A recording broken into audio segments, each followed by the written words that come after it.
কি এটা? আরে ওই মেয়েটা কে? ওই মেয়েটাই বা কে? কাগজে লেখা বিকেল 5টায় পার্কে এসে দেখা করবো, তোমার সাথে কথা বলবো। কে এই মেয়েটা? তুমি চিনো না? তাহলে তো আমিও মেয়েটাকে চিনি না।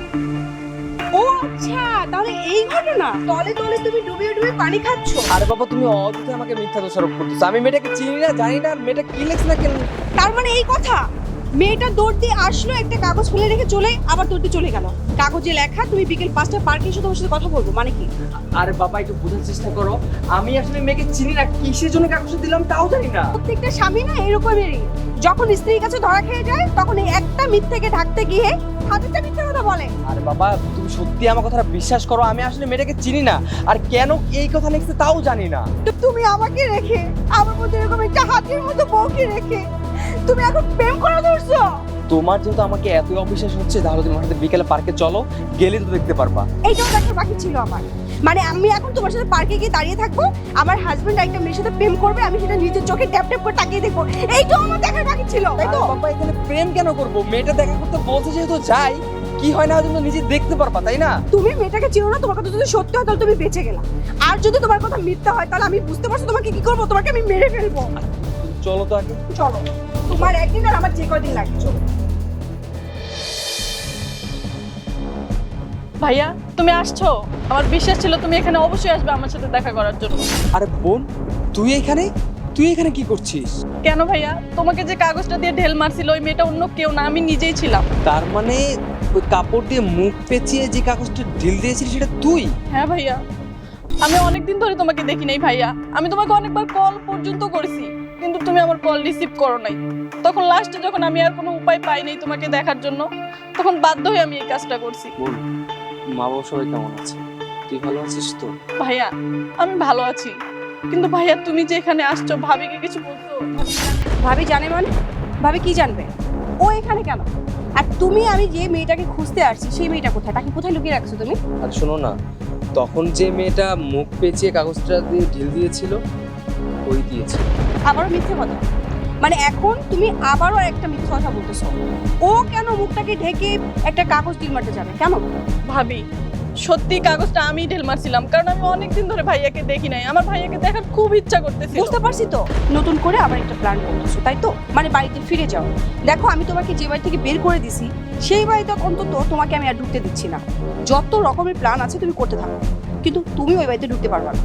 ভাবি দেখো, আমি কোনো ফন্দি করি নাই। আরে তুমি ওর সাথে এমন খারাপ ব্যবহার কেন করতেছো? দেখো, আমি ওর ভাই, আমাকে একটু দেখার জন্য ও এত দূর থেকে চলে আসছে। তুমি হয়তো ভালো ব্যবহার করবে তা না, তুমি কি এসব? তুমি সবসময় আমার দোষটা দেখো কেন? তোমার বোনের দোষটা দেখো না? ও যদি ভালো হতো তাহলে আমি ওকে বাড়ি থেকে বের করে দিতাম না। ও খারাপ দেখে আমি ওকে বাড়ি থেকে বের করে দিছি। তুমি এখনো সেই জিনিসটা বুঝতেছো না, উল্টে আমার সাথে খারাপ ব্যবহার করতেছো। দেখো ভাইয়া আর ভাবি, আমি তোমাদের উপরে বোঝা হতে চাই না, ঠিক আছে?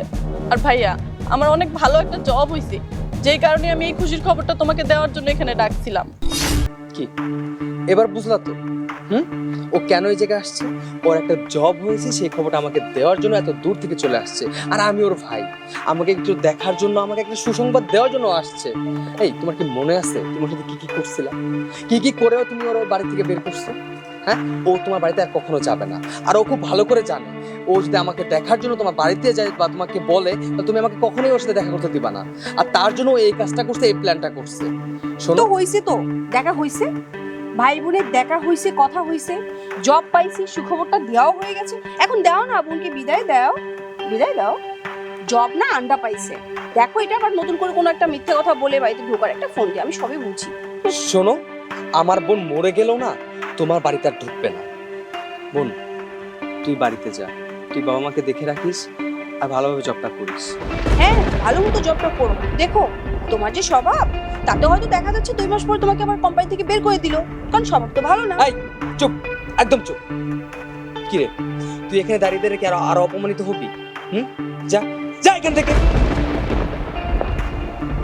হইছে, এবার তুমি শান্তি? আর কি বলছিলা?